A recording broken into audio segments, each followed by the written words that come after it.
Georges St-Pierre is an alien. He clips him behind the head. That's it. I know that sounds kind of weird. Maybe he's human, but he really never acted very human from where I was sitting. Like, this guy had something different about him. And I think it's kind of weird how he did at least talk about how he would lose time and he thinks that aliens are like abducting him or something like that. Because the dude isn't human. Like, he was capable of doing things that will actually break other people if they try to recreate that. And you can see this with a guy most of us know, Rory McDonald. Rory McDonald moved out to Tristar when he was like 18 or 19, like really, really young. So if you're young, you can like go hard in training. You can train like 3 times a day, 6 days a week, and like smash, right? And you'll like rebound because you're young and you're just full of it, right? So Rory came out and George is like, oh, this young kid, he's my weight class. I'm gonna help this kid along and he's gonna be a great training partner for me. So George is just like scoop, takes him under his wing and just brings him everywhere. Right? And George's training regiment, I'm talking about prime Georges St-Pierre, right? When he was fighting like the Condits and the Diazes. This is like in his prime. He was a monster. This guy didn't rest. He was going all the time. So he was training hard at least twice a day. And he would train 7 days a week. His rest day was like coming in and doing a hard pad session. That's his rest day, right? And Rory's like, oh, this is what the champ is doing, right? He's the champion of the world. He's killing everybody. He's like ranked #1. He's beating everybody. That's what I want to be.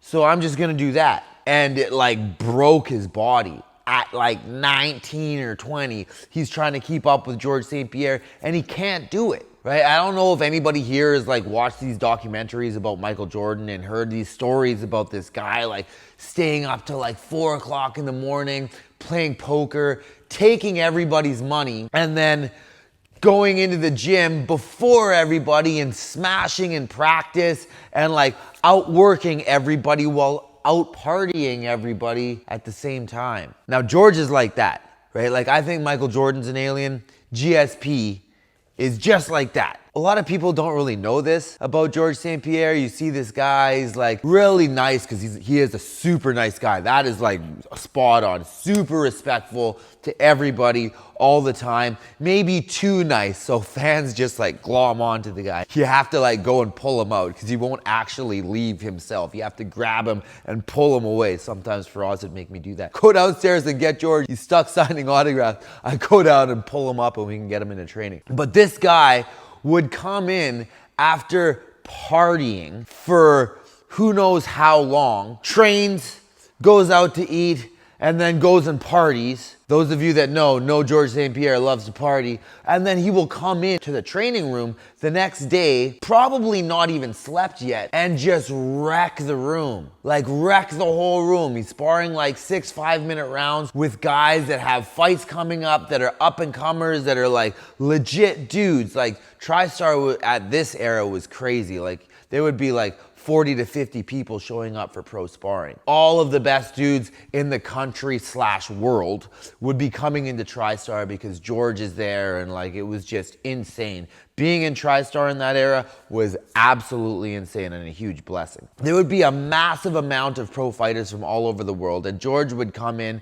and he would be whooping these guys, and then like 3rd round, he'd be like, oh, he smells the vodka coming out of his skin through his pores from the night before. He didn't even sleep yet, or he barely slept and came in and he's still wrecking everybody. Rory tried to keep up with that. It didn't work.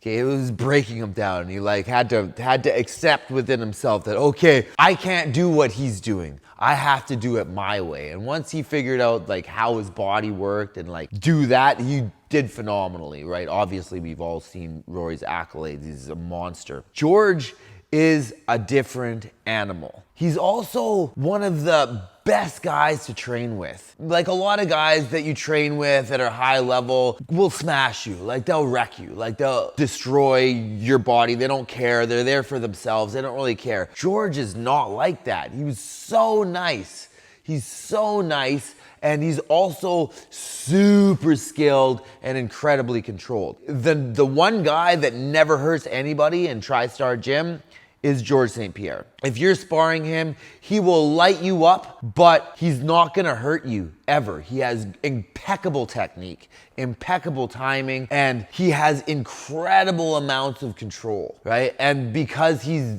just smashed the entire world for however many years, he doesn't have any real ego that he has to prove himself in any way to anybody. So he's not trying to show you how good he is. A lot of the time, he's not even trying to win. That's a crazy thing that I took from him. He's not even trying to win. He might lose around with you, but he's not trying to actually win the round. He's trying to work on his jab, or he's trying to work on this technique or that technique, or perfect this aspect of his game. He's not trying to win in training. He's just trying to get better every single day he's there. Absolute monster. Just a beast of a human. I can't compare him really to anybody that I've ever trained with, because he's just physically capable of so much more work than I've seen with almost anyone. Like, I've never seen anybody be able to keep that pace.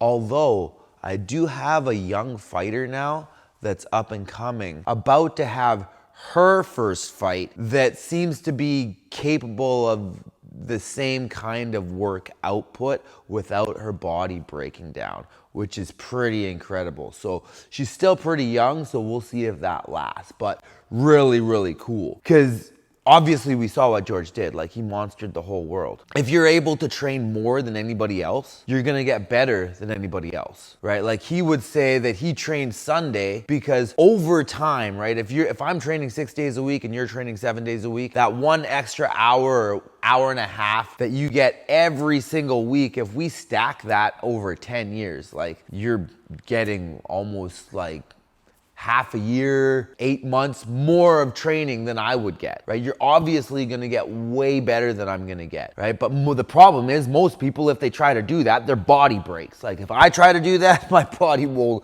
get wrecked. It will not like that. I know myself. I know what I'm capable of. I'm not capable of that. I'm not the 7 days a week guy. I can do 6 days a week, but honestly, for me, I was always better with 5, right? And so that's something that each athlete has to kind of figure out for themselves. Like, what is my body capable of? I'm gonna try to push the threshold, but I can't push it so far that I break down. If you're not like George, don't try to be like George. Try to be like you. But if you are like George, like, use that, because that is the biggest ace in the hole ever. And maybe that's why he was always clean, right? He fought all these guys that were juice monkeys, right? Just banging so much juice into their butt all the time, right? Just jacked, right? Until USADA came out. Thank God USADA came out, right? He's trying to get everybody to sign, like, to work with WADA and stuff because they're better than USADA. But he's fighting all these dudes like Johnny Hendricks and like these guys that are just cranked, right? And he never did it. Why?